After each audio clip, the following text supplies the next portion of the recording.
Bagaimana bisa bertahan seperti mereka di saat physical distancing ini? Siapa yang tidak kenal dengan musuh kita bersama, COVID-19? Ya, akhir-akhir ini, COVID-19 telah menjadi pandemi di Indonesia, bahkan di dunia. Pandemi ini sudah menelan banyak sekali korban jiwa.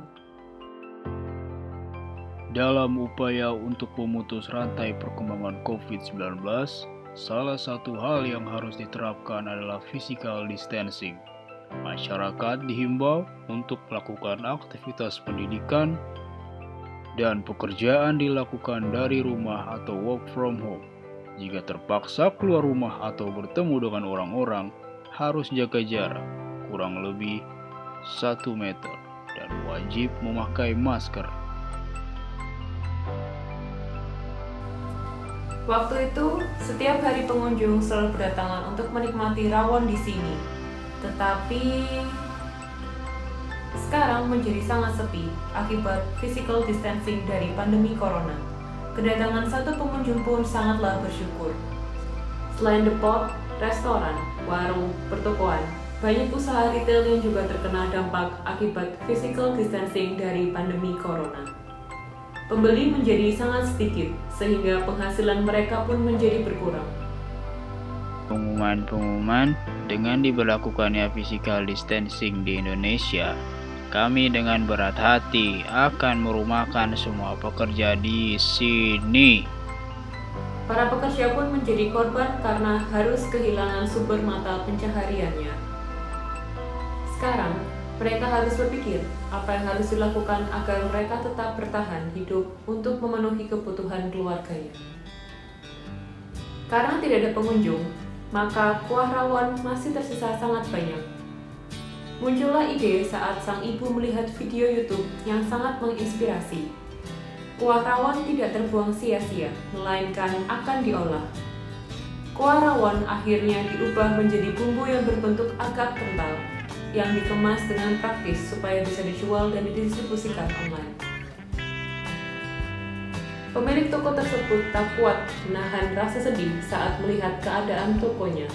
Di saat yang tidak terduga, pemilik toko mendapatkan ide untuk mengubah usahanya menjadi pembuat masker kain, APD, dan sarung tangan. Seketika itu juga, pemilik toko langsung bersemangat untuk memulai menjahit masker kain. Mengapa kamu mencoret-coret dinding, nak? Aku sangat bosan, Pak, karena harus belajar dari rumah. Sang bapak menemukan ide untuk membuat alat lukis dan dijual, agar anak-anak lain tidak kebosanan saat belajar dari rumah. Sang ibu yang dulu terlihat muram karena tokonya sepi, sekarang terlihat bahagia karena bumbu rawon yang dia jual menjadi sangat laris dan dinikmati lebih banyak orang. Pemilik toko yang sangat sedih karena tokonya sepi pengunjung, sekarang dapat menjual masker kain sampai ke berbagai kota dan bermanfaat bagi banyak orang. Sang bapak yang dirumahkan pun mendapatkan notifikasi terus-menerus di HP-nya karena alat lukis yang dijual secara online laku keras. Mengapa UMKM? Pertama, menurut Kementerian Koperasi dan UKM RI, UMKM memiliki pangsa sekitar 99,99% dari total keseluruhan pelaku usaha di Indonesia.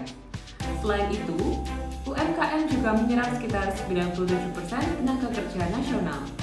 Sementara, usaha besar hanya menyerap sekitar 3% dari total tenaga kerja nasional. Kedua, UMKM lebih dinamis dibandingkan perusahaan besar karena perusahaan besar pasti menunggu situasi membaik untuk pengembangan dan investasi. Sedangkan UMKM bisa tetap berjalan dengan omset yang masih minimal sekalipun. Ketiga, UMKM lebih inovatif dibandingkan perusahaan besar karena perusahaan besar membutuhkan prosedur yang rumit, sedangkan UMKM bisa lebih mudah untuk coba-coba. Di balik krisis yang mengancam, temukan manfaat dan peranmu. Mari berkreasi dan berkreativitas. Jadilah pahlawan ekonomi Indonesia.